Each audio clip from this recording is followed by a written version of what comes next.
ಕಾರ್ಮಿಕ ಇಲಾಖೆಯಲ್ಲಿ ಗೋಲ್ಮಾಲ್ ನಡೆದಿದೆಯಾ? ಹಾಗಾದ್ರೆ ಗದಗ ಜಿಲ್ಲೆಯಲ್ಲಿ 80,000 ಕಾರ್ಮಿಕರಿಗೆ ಸೇಫ್ಟಿ ಕಿಟ್ ಅನ್ನೇ ವಿತರಣೆ ಮಾಡಿಲ್ಲ. ಬಡ ಕಾರ್ಮಿಕರು ಅಂದ್ರೆ ಸರ್ಕಾರಕ್ಕೆ ಯಾಕಿಷ್ಟು ನಿರ್ಲಕ್ಷ್ಯ? ಬಡವ ಪ್ರಾಣ ಹೋದ್ರೆ ಹೋಗ್ಲಿ, ಒಂದಿಷ್ಟು ಪರಿಹಾರ ಅಂತ ಕೊಟ್ಟು ಕೈ ತೊಳ್ಕೊಂಬೋಣ ಅನ್ನೋ ಅಂದಾಜ. ಈ ತರ ಸಾವು ನೋವುಗಳಾದಂತ ಸಂದರ್ಭದಲ್ಲಿ ಸರಿಯಾಗಿ ರೆಸ್ಪಾಂಡ್ ಕೂಡ ಮಾಡಲ್ಲ ಅಧಿಕಾರಿಗಳು ಅಥವಾ ಸರ್ಕಾರ. ಇಲ್ಲಿ ಸೇಫ್ಟಿ ಕಿಟ್ ಕೊಡಬೇಕಾಗಿತ್ತು, ಆದ್ರೆ ಇಲ್ಲಿ ಹಣ ಇಲ್ವಾ ಅಥವಾ ಆ ಹೆಸರಲ್ಲೇ ಸೇಫ್ಟಿ ಕಿಟ್ ಹೆಸರಲ್ಲೇ ಗೋಲ್ಮಾಲ್ ನಡೆದಿದೆಯಾ? ಆ ಹಣ ಯಾರು ಜೇಬಿಗೆ ಇಳಿಸ್ಕೊಂಡಿದ್ದಾರೆ? ಹೀಗೆ ಹಲವಾರು ಪ್ರಶ್ನೆಗಳಂತೂ ಈ ಸ್ಟೋರಿಯಲ್ಲಿ ಮೂಡೇ ಮೂಡುತ್ತೆ.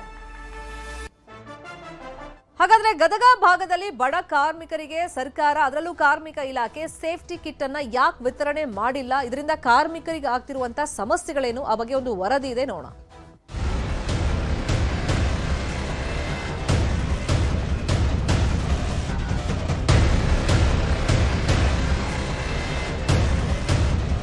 ಕಿಟ್ಟದಾಗ ಯಾವುದೇ ತರ ಬ್ರ್ಯಾಂಡೆಡ್ ಸಾಮಾನು ಸರ್. ಈ ಕೈ ಪೈ ಎಲ್ಲ ತೂತ್ ಬಿದ್ಬಿಟ್ಟವು, ಈ ತರ ಆಗ್ಯಾವ.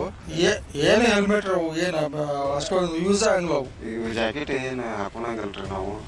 ಗದಗ ಜಿಲ್ಲೆಯಲ್ಲಿ 1,31,000 ಕಾರ್ಮಿಕರು ಇಲಾಖೆಯಲ್ಲಿ ನೋಂದಣಿ ಮಾಡಿದ್ದಾರೆ. ಆ ಪೈಕಿ ಈ ವರ್ಷ 83,473 ಕಾರ್ಮಿಕರ ನೋಂದಣಿ ಚಾಲ್ತಿಯಲ್ಲಿವೆ.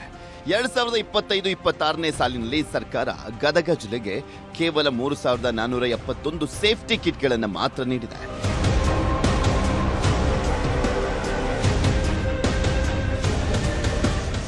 ಸೇಫ್ಟಿ ಕಿಟ್ ನಲ್ಲಿರಬೇಕಾದಂತ helmet, hand gloves, dust mask, gum boots, elbow pads, goggle ಸಹ ನೀಡಿಲ್ಲ. ಕಟ್ಟಡ ಕಾರ್ಮಿಕರು, electricians, welder, carpenter, painter, plumber ಕಿಡಿಕಾರ್ತಾ ಇದ್ದಾರೆ. ಸೇಫ್ಟಿ ಕಿಟ್ಗಳು ಎಲ್ಲಿ ಅಂತ ಕಾರ್ಮಿಕರು ಕೇಳ್ತಾ ಇದ್ದಾರೆ. ಕಿಟ್ ಕೊಟ್ಟಿದ್ರು ಸಾಹೇಬ್ರು, ಡಿ ಸಿ ಆಫೀಸ್ಲಿಂದ ಬಂದಿದ್ದು, ಕಾರ್ಮಿಕ ಆಫೀಸ್ಲಿಂದ. ನಾವು ಇವತ್ತು ಕಿಟ್ ಓಪನ್ ಮಾಡಿ ನೋಡಿದ್ವಿ. ಆ ಕಿಟ್ದಾಗ ಯಾವುದೇ ಥರ ಬ್ರ್ಯಾಂಡೆಡ್ ಸಾಮಾನು ಇಲ್ಲ ಸರ್. ಕವರ್ ಎಲ್ಲ ಹಿಂಗೆ ಮುದ್ದೆ ಮಾಡಿದ್ರೆ ಮುರಿತಾವು. ಅದಕ್ಕೆ ಬೂಟ್ ಒಂದು ಕೊಟ್ಟಾರ ಅವರು, ಆ ಬೂಟ್ ಹೀಟ್ ಆಗ್ತಾವೆ. ಗ್ಲೌಸ್ ಕೊಟ್ಟಾರ, ಎಲ್ಲ ಹೀಟ್ ಆಗ್ತಾವೆ. ಯಾವುದೇ ಥರ ನಮ್ಮ ಕಾರ್ಮಿಕರಿಗೆ ಯೂಸ್ ಆಗಲಾರ್ದ ಐಟಮ್ ಅದಾವೆ. ಅದಕ್ಕೆ ನಾನು ದಯವಿಟ್ಟು ಏನಂತೀನಿ ಅಂದ್ರೆ, ನಮ್ಮ ಕಾರ್ಮಿಕರಿಗೆ ಒರಿಜಿನಲ್ ಬರ್ಬೇಕು ರೀ, ಅಂದರೆ ಅದು ಬ್ರ್ಯಾಂಡೆಡ್ ಬರ್ಬೇಕು ರೀ. ಹಲವಾರು ಕೆಲಸಕ್ಕೆ ಬರೋರಿಗೆ ಇವತ್ತು ಹಾಕುವ ಅಂತ ಹೇಳ್ರಿ, ಅವ್ರು ಹಾಕೊಂಡಂಗಿಲ್ಲ. ಯಾಕಂದ್ರೆ ನಾವು ಬಿಸ್ಲಾಗಿ ಕೆಲಸ ಮಾಡೋರು ಸರ್. ತಂದು ಕೊಟ್ಟಿದ್ದು ಅಷ್ಟೊಂದು ಸರಿ ಇರಂಗಿಲ್ಲ ಅವು. ಈ ಕೈ ಪೈ ಎಲ್ಲ ತೂತ್ ಬಿದ್ದುಬಿಟ್ಟದವು, ಈ ಥರ ಆಗ್ಯಾವು. ಅವು ಹಾಕ್ಕೊಂಡ್ವಿ ಅಂದ್ರೆ ಕುದಿ ಬಂದುಬಿಟ್ಟಿರ್ತಾವೆ, ಮತ್ತು ಗುಳ್ಳಿ ಎದ್ದು ಬಿಡ್ತಾವೆ. ಹಾಗಾಗಿ ನಾವು ತೆಗೆದು ಹೋಗಿಬಿಡ್ತೀವಿ. ನಾವು ಕೊಟ್ಟಿದ್ವು ಹಂಗೆ ಕೆಲಸ ಮಾಡಿದ್ರೆ ಈ ಥರ ತೂತು ಬೀಳ್ತಾವೆ. ಒಂದು ಒಳ್ಳೆ ಕ್ವಾಲಿಟಿ ಚಲೋ ಕೊಟ್ರಂದ್ರೆ ನಮ್ಗೆ ಉಪಯೋಗ ಆಗ್ತಾವೆ. ಏನು ಹೆಲ್ಮೆಟ್ ಅವು ಏನು ಅಷ್ಟೊಂದು ಯೂಸ್ ಆಗಂಗಿಲ್ಲ ಅವು. ಅವು ಜಾಕೆಟ್ ಕೊಟ್ರೆ ಅವನೇನು ಒಂದು ಅತಿ ತೆಳುವಾಗ ಅದಾವು, ಸ್ವಲ್ಪ ದಪ್ಪನು ಆದ್ರೆ ಉಪಯೋಗ ಆಗ್ತಾವೆ. ಇವು ಜಾಕೆಟ್ ಏನು ಹಾಕೊಳಂಗಲ್ರಿ ನಾವು, ಉಪಯೋಗ ಮಾಡಂಗಿಲ್ಲ. ನೈಟ್ ಕೆಲಸಕ್ಕೆ ಉಪಯೋಗ ಮಾಡ್ಕೊಳೋದು, ರೋಡಿನ ಕೆಲಸ ಅವು ಮಾಡಕತ್ರ ಹಾಕೊಳಕ್ಕೆ ಅಂತಂದು ಇದು ಮಾಡೋದು. ಹೆಲ್ಮೆಟ್ ಏನು ಬರೋಬ್ಬರಿ ಇಲ್ರಿ, ಇವು ಹಾಕೊಳಂಗಿಲ್ಲ ನಾವು. ಹೆಲ್ಮೆಟ್ ಬರಂಗಲ್ರಿ, ಕಳಪೆ ಅದಾವ್ರಿ. ನಮಗೊಂದು ಸ್ವಲ್ಪ ಚಲೋ ಕೊಟ್ರೆ ಇವು ಆಗ್ತಾವ್ರಿ.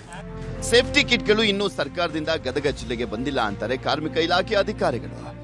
ಈಗ 2025-26ನೇ ಸಾಲಿನಲ್ಲಿ 3,471 ಕಿಟ್ಗಳು ಬಂದವು ಸರ್. ಇದು ಜಿಲ್ಲಾ ಹಂತದಲ್ಲಿ ಏನು ಟೆಂಡರ್ ಪ್ರಕ್ರಿಯೆ ನಡೆಯೋದಿಲ್ಲ ರೀ, ರಾಜ್ಯ ಹಂತದಿಂದ ಟೆಂಡರ್ ಆಗಿರುತ್ತೆ. ಅವರು ಟೆಂಡರ್ ಮಾಡಿದಂಥವರು ಏನು ಸಂಖ್ಯೆ ನಮಗೆ ಜಿಲ್ಲಾಕ್ಕೆ ಎಷ್ಟು ಬಂದಿರುತ್ತೆ ಅಷ್ಟು ಬಂದನ್ನು ನಮಗೆ ಬಂದು ಅದನ್ನು ಇಲ್ಲಿ ಇಳಿಸಿ ಹೋಗ್ತಾರೆ. ಬಡ ಕಾರ್ಮಿಕರ ರಕ್ಷಣೆಗೆ ಸರ್ಕಾರ ನೀಡುವಂತ ಕೋಟಿ ಅನುದಾನ ಸದುಪಯೋಗವಾಗಲಿ ಅನ್ನೋದೇ ನ್ಯೂಸ್ 18 ಕಳಕಳಿ. ಸಂತೋಷ ಕುನ್ನೂರ, ನ್ಯೂಸ್ 18 ಗದಗ.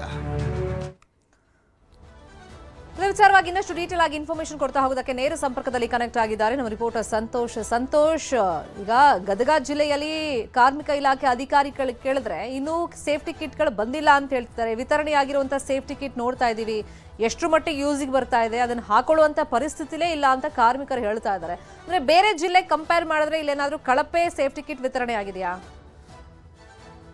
ಹೌದು ಶರ್ಮಿತಾ, ಬಡ ಕಾರ್ಮಿಕರಿಗಾಗಿ ಸರ್ಕಾರ ಕೋಟ್ಯಾಂತರ ರೂಪಾಯಿ ಖರ್ಚು ಮಾಡಿ ಸೇಫ್ಟಿ ಕಿಟ್ ಗಳನ್ನ ವಿತರಣೆ ಮಾಡ್ತಾ ಹೋಗ್ತಾ ಇದೆ. ಆದ್ರೆ ಇಲ್ಲಿ ಬಂದಂತಹ ಗದಗ ಜಿಲ್ಲೆಗೆ ಬಂದಂತಹ ಕಿಟ್ಗಳು ಕೂಡ ಕಳಪೆ ಗುಣಮಟ್ಟದ ಇದಾವೆ ಅನ್ನುವಂಥದ್ದು ಕಟ್ಟಡ ಕಾರ್ಮಿಕರ ಒಂದು ಗಂಭೀರ ಆರೋಪ ಕೂಡ ಆಗಿರುವಂತದ್ದು. ಯಾಕಂದ್ರೆ ಗದಗ ಜಿಲ್ಲೆಯಲ್ಲಿ ಸುಮಾರು 1,00,000 31,000ಕ್ಕೂ ಅಧಿಕ ಕಾರ್ಮಿಕರ ಒಂದು ನೋಂದಣಿಯಾಗಿದೆ.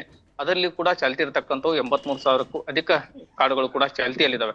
ಅಷ್ಟೇ ಅಲ್ಲದೆ ಸುಮಾರು ಗದಗ ಜಿಲ್ಲೆಗೆ ಬಂದಿರತಕ್ಕಂತಹ ಕಿಟ್ಗಳು ಮಾತ್ರ ಬರೋಬ್ಬರಿ 3,471 ಕಿಟ್ಗಳು ಮಾತ್ರ ಈಗ ವಿತರಣೆ ಆಗಿರುವಂತದ್ದು. ಅಂದ್ರೆ ಸುಮಾರು ಇನ್ನೂ 80,000ಕ್ಕೂ ಹೆಚ್ಚು ಅಧಿಕ ಕಿಟ್ಗಳು ಕೂಡ ಬರಬೇಕಾಗಿದೆ, ಯಾವುದೇ ರೀತಿ ಸಮರ್ಪಕವಾಗಿ ಬಂದಿಲ್ಲ. ಹೀಗಾಗಿ ಕಾರ್ಮಿಕರು ಕೂಡ ಒಂದಿಟ್ಟು ಏನು ಅಧಿಕಾರಿಗಳ ವಿರುದ್ಧ ಮತ್ತು ಸರ್ಕಾರದ ವಿರುದ್ಧ ಆಕ್ರೋಶವನ್ನ ವ್ಯಕ್ತಪಡಿಸಿದ್ರೆ ಬಂದಿರತಕ್ಕಂಥ ಕಿಟ್ಗಳು ಕೂಡ ಕಳಪೆ ಆಗಿದಾವೆ, ಇನ್ನೂ ಕೂಡ ಸಮರ್ಪಕವಾಗಿ ಕಿಟ್ಗಳು ಕೂಡ ವಿತರಣೆ ಆಗಿಲ್ಲ. ಹೀಗಾಗಿ ಇದು ಕೋಟ್ಯಾಂತರ ರೂಪಾಯಿ ಸರ್ಕಾರ ಖರ್ಚು ಮಾಡುತ್ತೆ, ಆದ್ರೆ ಆ ಹಣ ಎಲ್ಲಿ ಹೋಯ್ತು ಅನ್ನೋದು ಯಕ್ಷ ಪ್ರಶ್ನೆಯಾಗಿ ಕೂಡ ಈಗ ಕಾಡ್ತಾ ಇರ್ತಕ್ಕಂಥದ್ದು. ಯಾಕಂದ್ರೆ ಕಾರ್ಮಿಕ ಇಲಾಖೆಯಲ್ಲಿ ಕೆಲಸ ಮಾಡ್ತಕ್ಕಂಥ ಸಾಕಷ್ಟು ಬಡ ಕಾರ್ಮಿಕರು ಕೂಡ ಏನು ಕಟ್ಟಡ ಕಾರ್ಮಿಕರಾಗಿರ್ಬೋದು, ಎಲೆಕ್ಟ್ರಿಷಿಯನ್ ಆಗಿರ್ಬೋದು, ಪೇಂಟರ್ಗಳಾಗಿರ್ಬೋದು, ವೆಲ್ಡರ್ಗಳಾಗಿರ್ಬೋದು, ಇಂಥ ಸಾಕಷ್ಟು ಕಟ್ಟಡ ಕಾರ್ಮಿಕರು ಕೂಡ ಕೆಲಸವನ್ನ ಮಾಡ್ತಾ ಇದ್ದಾರೆ. ಯಾಕಂದ್ರೆ ತಮ್ಮ ಜೀವದ ಹಂಗನ್ನು ತೊರೆದು ಕೆಲಸ ಮಾಡ್ತಕ್ಕಂಥ ಕಟ್ಟಡ ಕಾರ್ಮಿಕರು ಕೂಡ ಈಗ ಸಾಕಷ್ಟು ಸಮಸ್ಯೆಯನ್ನ ಸಹ ಎದುರಿಸ್ತಾ ಇದ್ದಾರೆ. ಯಾಕಂದ್ರೆ ತಮ್ಮ ಜೀವದ ಹಂಗ ತೊರೆದು ಇವು ಕಟ್ಟಡ ಕಾರ್ಮಿಕರು ಕೂಡ ಕೆಲಸ ಮಾಡ್ತಾ ಇರ್ತಾರೆ. ಅವ್ರಿಗಾಗಿ ಸರ್ಕಾರ ಸೇಫ್ಟಿ ಕಿಟ್ ಗಳನ್ನು ಕೂಡ ನೀಡಿರುವಂತದ್ದು. ಆ ಸೇಫ್ಟಿ ಕಿಟ್ ನಲ್ಲಿ ಕೂಡ ಹೆಲ್ಮೆಟ್ ಆಗಿರ್ಬೋದು, ಗ್ಲೌಸ್ ಆಗಿರ್ಬೋದು, ಶೂಸ್ ಆಗಿರ್ಬೋದು, ಇನ್ನು ಮಾಸ್ಕ್ ಸೇರಿದಂತೆ ಅನೇಕ ಸಾಮಗ್ರಿಗಳನ್ನು ಕೊಟ್ಟಿದೆ. ಆ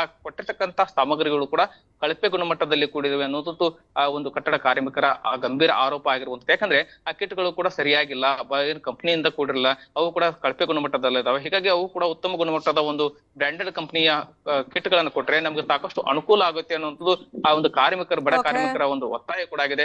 ಹೀಗಾಗಿ ಆದಷ್ಟು ಬೇಗ ಇದು ಸಂಬಂಧಪಟ್ಟಂತ ಕಾರ್ಮಿಕ ಇಲಾಖೆ ಸಚಿವರು ಈ ಒಂದು ಗೋಲ್ಮಾಲ್ ಏನಾಗಿದೆ, ಈ ಗೋಲ್ಮಾಲ್ ಬಗ್ಗೆ ತನಿಖೆ ನಡೆಸಬೇಕು.